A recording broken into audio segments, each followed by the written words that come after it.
So this is my first release actually.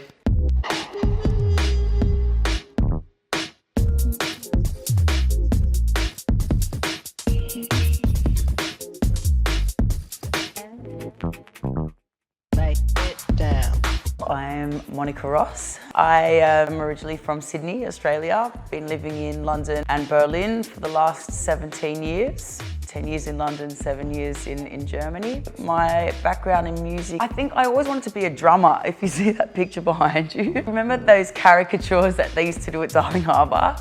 I don't know, it's got the year on that actually. Anyway, so I wanted to be a drummer, I thought. So I think I always wanted, I don't know, to play an instrument. Anyways, never got the drum kit. You know, I think I played the big bass drum in the school band.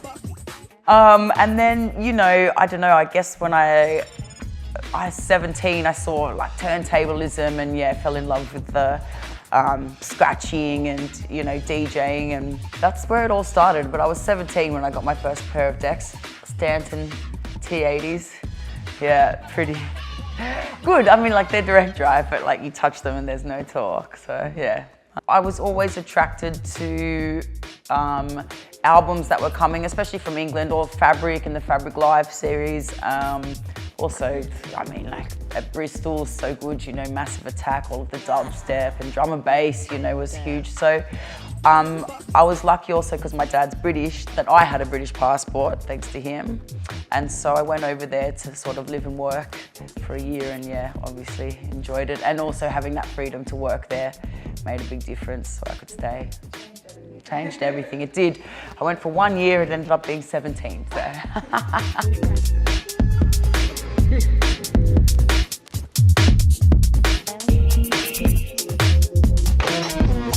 My music style is ever changing. I think, especially now, there's so much ability now with music production that there's so much cool stuff being made. But yeah, I started sort of minimal house, I guess, and then I love all styles of beats, especially garage, drum and bass. That was a big part of, I guess, changing me, or buying records and what I produce. And now, yeah, you know, ghetto tech's coming back, so enjoying that. Nasty Cuts represent. So yeah, and you know, it's kind of hard to explain genres now. There's so many subgenres. It's different to everyone, right? What's a beat? You know that song that goes like. Dun, dun, dun, dun, dun, dun.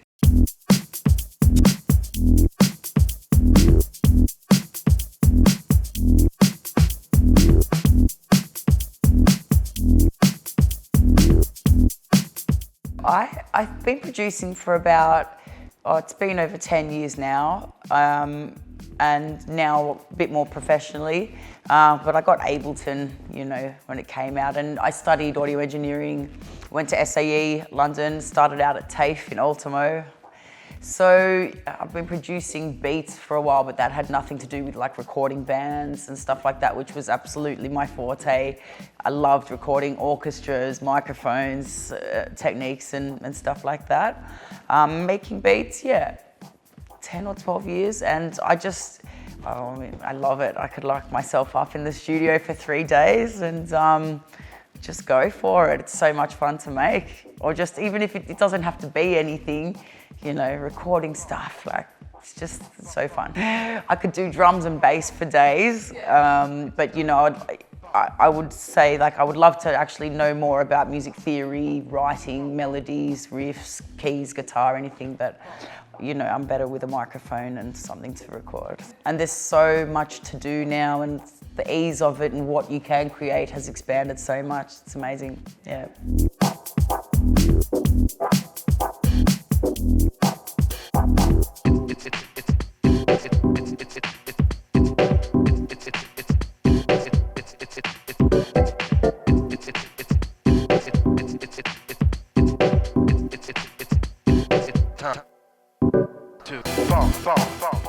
I wonder why people find it hard to connect on a deep level, even in, you know, the first instance you meet someone, or like a dance floor situation. Obviously, everyone is different, but I've always been lucky enough to be understood and like really connect with people, you know, on a dance floor, and that's lifelong. That's how I got to continue doing it because people were like, whoever that was, you know. But like, yeah, it's it just all it takes is like some acknowledgement and a smile, and I just love humans out there. You know, it's everything that I love, and have the chance to give back to people as such. That sounds a bit, you know, poetic, but man, just like connect with it. Like dancing's a different language. You don't need words, and it's a shame if people can't do that, or are like, I don't know, bring a different vibe, or are stuck up, or have a different approach to it. It's so easy. People are so cool, you know. I would love to just make people feel the same rush I get from good tracks, and it's the rush, right? You know, when you're like, oh, I like that bass just got dropped, or like, and it's a really inspiring or future track. Yeah, I don't know, I'm into it. Changed my life sometimes, you know, and just the sonic, you know, explosion.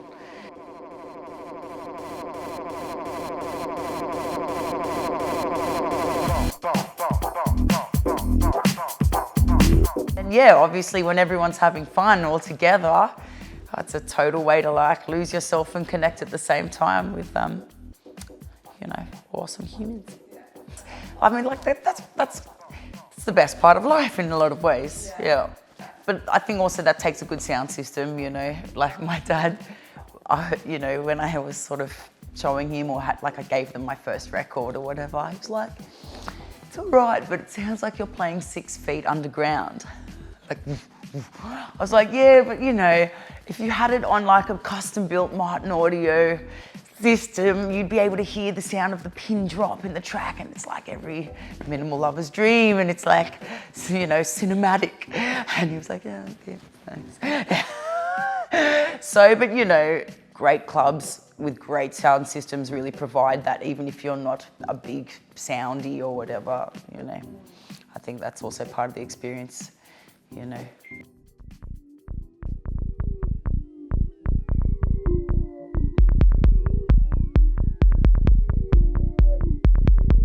Always be professional, but never try too hard. And honesty, you know, ghost producing for me is just like a kick in the teeth. No, but like some kids are really, really good with it, but you know, I think honesty and, you know, not taking it too seriously always is audible. And I mean, there are freaks out there making incredible music, Yosh being one of them. Yeah, shout out. But yeah, principally, I don't know, have fun with it, and I don't know, you can always hear a try hard, in my opinion. It's not, Smokey, come here. Come here, sit. Can you sit? No, I cannot sit. All right, okay, sit. Good boy. So the most memorable moments I've had, I was playing at Egg nightclub in London once, and this guy came in. He was like, oh, I'm just with the DJ after you. Do you mind if I plug in my mic here, or just leave it here now? I was like, yeah, sure, no worries. He totally had me fooled. This legend, he's come into the club with his microphone, he's plugged it in and starts like emceeing over my set. So, you know, I'm playing on, it's like, wicked, something, you know, UK. And I was like, what a legend, what a dick, but like, that's balls, you know what I mean? Mate, this guy comes with his own SM58 to the club to see how often he can like test his skills. And I was just in awe. So that's probably, that stayed with me. What else? Most memorable, first time playing at Fabric, far out. Yeah, room 1. That was just, yeah, mind-blowing, had a great set. I don't know, there's so many, I've just been so lucky to play around, so many good memories in every country. Tel Aviv was somewhere crazy to play for me. Just, I don't know, all different walks of life. Obviously Europe's amazing. I don't know, so many memorable moments. Yeah, been really lucky, yeah.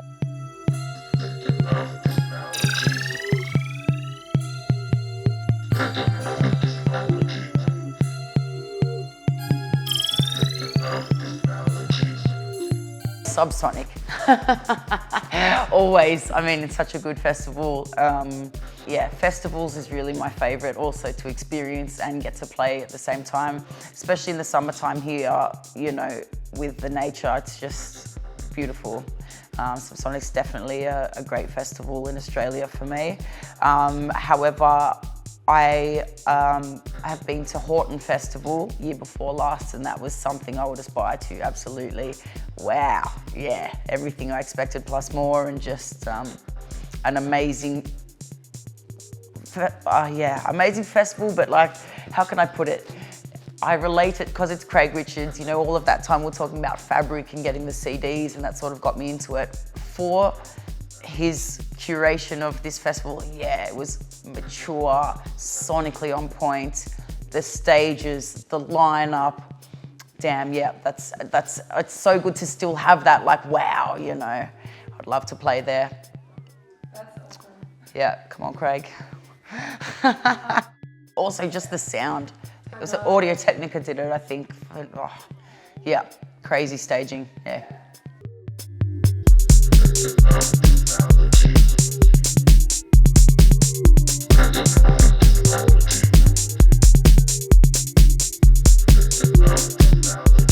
I'm always still very, I wouldn't say nervous, but aware. I think that's really healthy. I guess the times that I felt like this will be a breeze is when I haven't taken it too seriously and like it hasn't been my best set.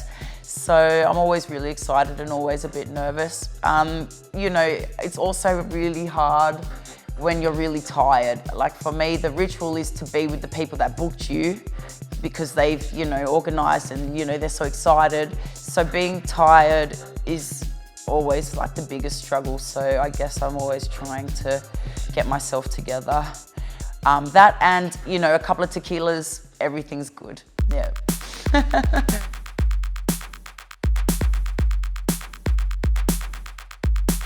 Most unusual, it was in Tenerife.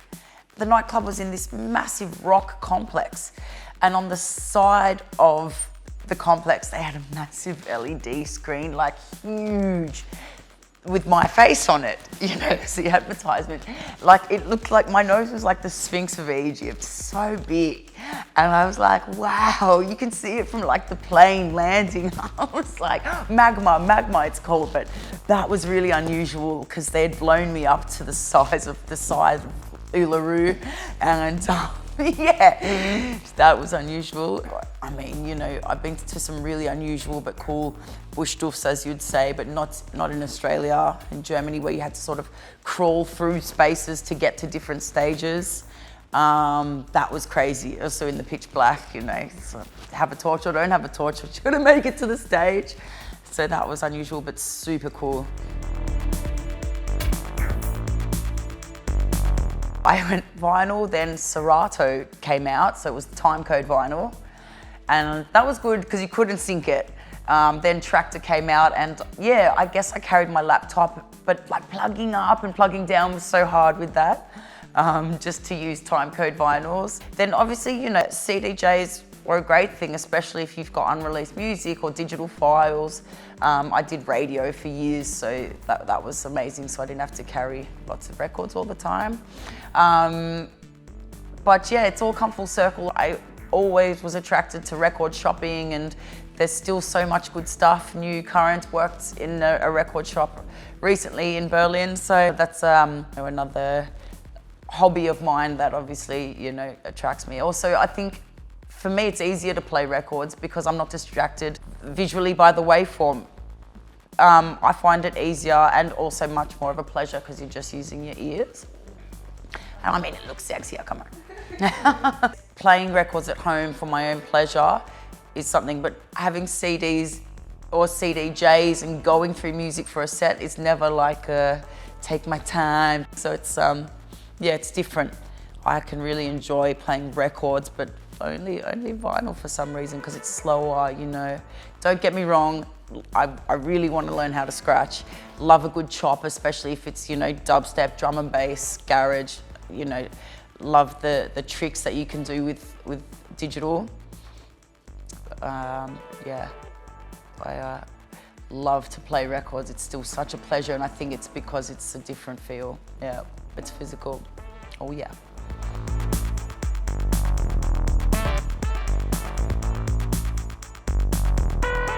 I always dance or face someone or like dance with my friends, you know, have a boogie with each other. But then again, also not. I admire that people just want to go out, rinse it off, and just, you know, be in their zone, whatever way they're facing, without having to interact. Yeah. True. Unless it's a custom-built Martin audio. Okay. That shit comes from below the floor. Like, that's why I enjoyed recording so much. I'm like, how does this one thing pick it up and then transfer it into, like, you know, wave and then bring it out the speaker? Yeah, pretty crazy. I'm really intrigued by binaural recordings or like sound for virtual reality. So when you turn, you know, you're hearing what's next to it, like you're in, you know, programming that stuff for gaming. Incredible.